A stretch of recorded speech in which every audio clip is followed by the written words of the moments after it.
শিল্পাঞ্চলের সেরা 5টি খবর নিয়ে আমি প্রিয়াঙ্কা আপনাদের সামনে।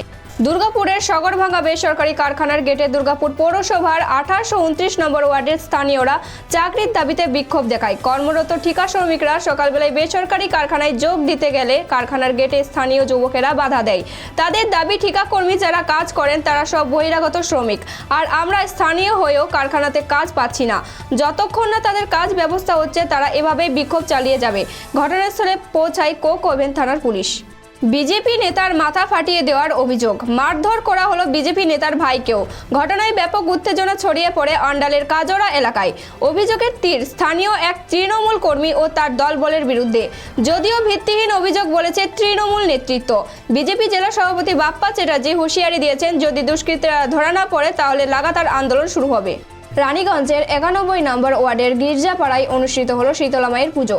জানা যায়, রানীগঞ্জের এই গির্জাপাড়ায় মা শীতলার পুজো 44 বছর অতিক্রম করার পর 45 বছরে পদার্পণ করেছে।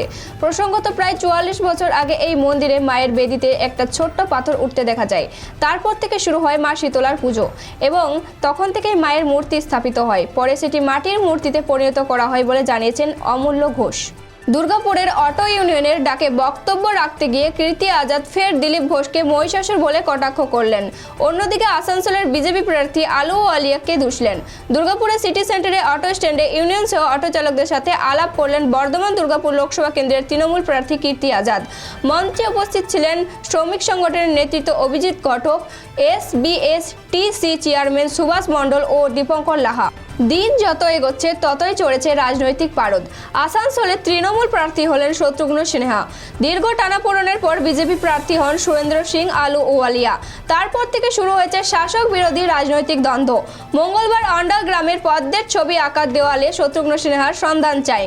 এই নিখোঁজ পোস্টার ঘিরে আবারও শুরু হলো রাজনৈতিক তরজা। শিল্পাঞ্চলের সেরা 5টি খবর এখনকার মতো এই পর্যন্তই। পরবর্তী খবরের জন্য চোখ রাখুন খবর বাংলার পর্দায়। খবর বাংলা, খবরের খবরদারি।